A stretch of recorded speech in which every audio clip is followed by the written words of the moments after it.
I'm showing you how to save your data to the Dropbox. So here I have some data I've acquired. If I go up here to File, I want to export the chart. That's the graph here with the data. I can export both the picture and the actual data. So I'm exporting the picture. The default is data. I don't want to save to data. I want to save to the Dropbox. Here, My Documents has the Dropbox within. So here I can find perhaps Spectral Data 2012 is a good place. Here we have some data that's been collected. To save this data, up here I go to File, Export Chart. This is the chart. I can export the picture, probably as a JPEG would be good. So that'll just be a picture of this graph. I say save, and I tell it to save it into my Dropbox folder. I give it a name, so go test graph. Let's be more specific, fluorescence graph. Okay. So now the picture's been saved into the Dropbox. The data is the most important thing though. So up here there's a tab. I can click on data. It's probably easiest if I save this in Excel format, but I have a choice of text if I want that. Excel, save. It knows I want to save this in the SOGO folder. This is Fluorescence Table. So let me show you what you get when you do this. So now I'm going to the Dropbox. Open the Dropbox. Here's the Dropbox, Spectral Data 2012.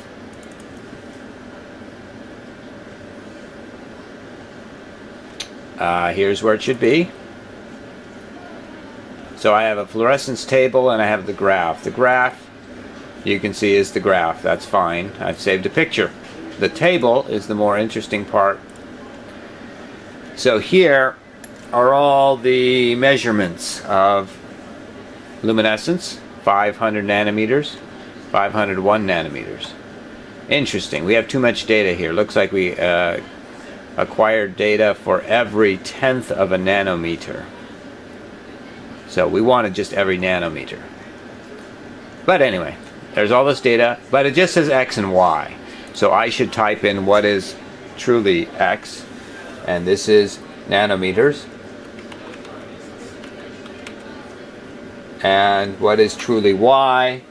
This is FITC-BSA 20, actually 2.0 micromolar. So now this data has more meaning. If you're saying you can't read the title, you just stretch it out, and okay, that's FITC-BSA 2.0 micromolar. And the same thing is true here. This is the second set of data. I should tell it what is X and what is Y here. Again, X is wavelength, and Y is now FITC-BSA 1 micromolar. Okay, so once again, I can stretch that out.